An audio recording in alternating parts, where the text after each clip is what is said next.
innings now of day one of this 2-week series, FanCode European Cricket Series, Sweden, Stockholm edition.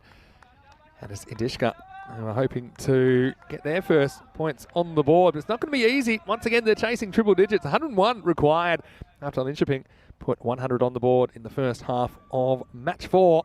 And Indishka, their day's not getting much easier because they're going to have to deal with Kamran Rashid. He's a pretty pacey customer. He's going to be steaming in this first over. He normally bowls the first and the last. They need a good power play here.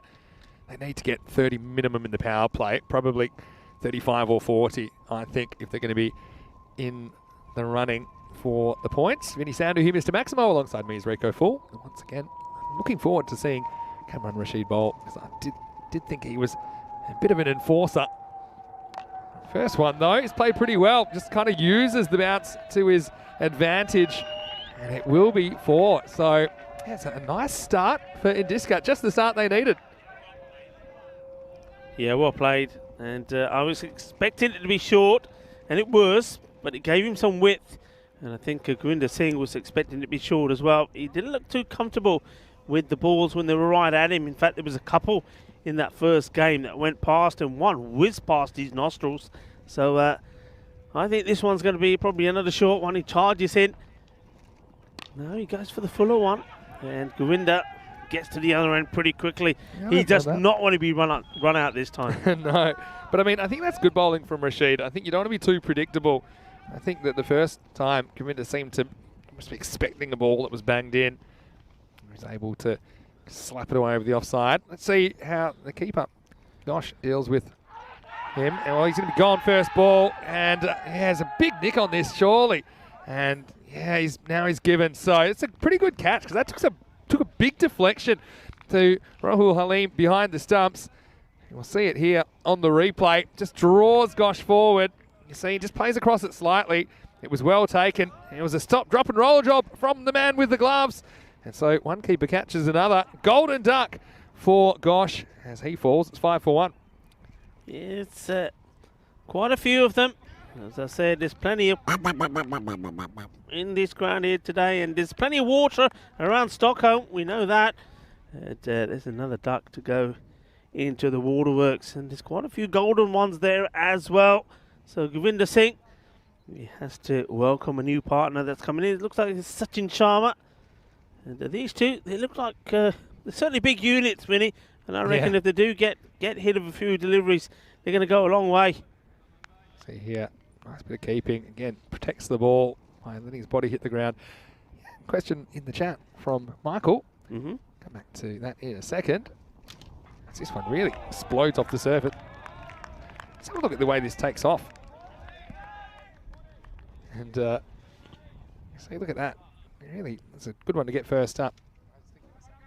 But Michael's saying that this guy, Kamran Rashid, seems a bit quicker than anything even that we saw in the Valletta Cup last week, the internationals. Is that true? Well, yeah, I mean, he'd be right up there.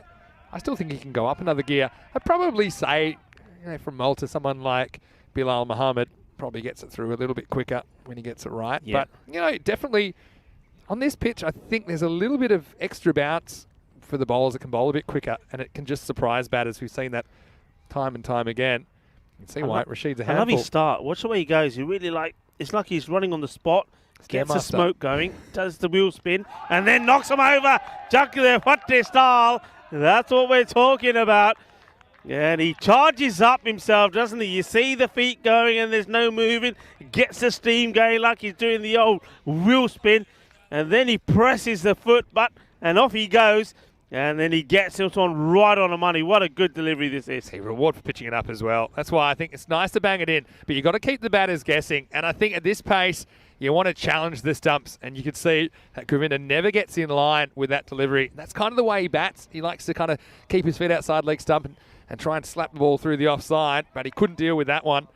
And so the score now is 6 for 2 at the end of it. The first over, that was very, very effective for Linköping, and Kamran Rashid gets the spoils with 2 early wickets. Yeah, this man is going to pick up a lot of wickets, Vinny. It's kind of played out very similarly, hasn't it?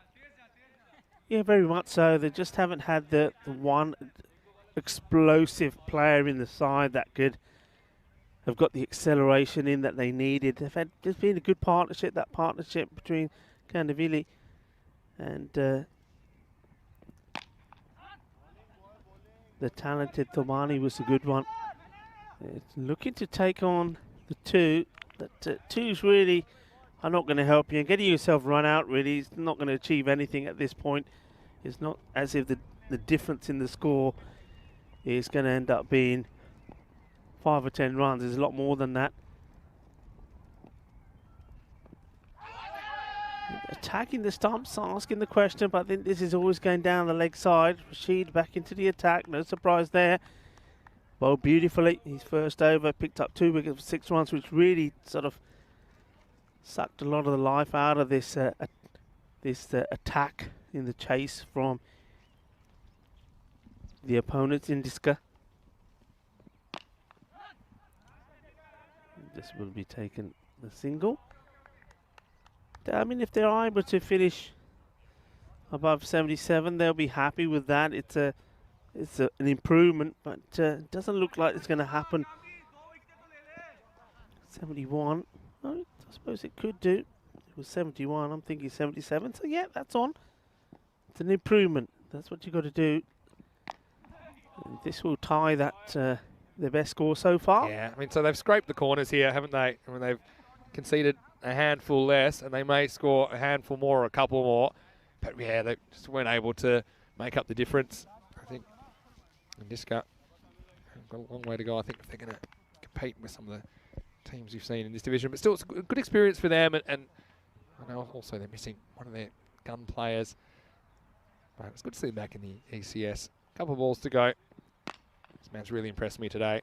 Cameron Rashid, and still running in. He's picked up 2 wickets for 10 now with the last ball of the day coming up. So they do get 72, their best score of the day. And Diska, yeah, you'll see that they've got the day off tomorrow. So they've got time to think and actually watch some of the other teams. Here's the last ball of opening day in Stockholm. And it's a beauty. It's an absolute beauty. It's that Yorker length delivery again. You've seen him use it effectively. He does it again here, right up there. And Rashid finishes with 3 for 10. What a good delivery this is. Well, I know one Kamran that would be proud of that Yorker. The left-handed version, Mohammed Kamran. And, well, the batter, to be fair, Yorks himself kind of here. But it's a 3rd wicket, 3 for 10 off his 2 overs. Really good performance. And, you know, you can make an argument for player of the match as well for him, because I think he had a very good game in Game 4. And those early strikes were pretty crucial to snuff out the challenge. And ultimately, it will be 100 to 72. It's Linköping that joined Al-Bizami on 4 points at the top of the table. And they are the successful teams on opening day.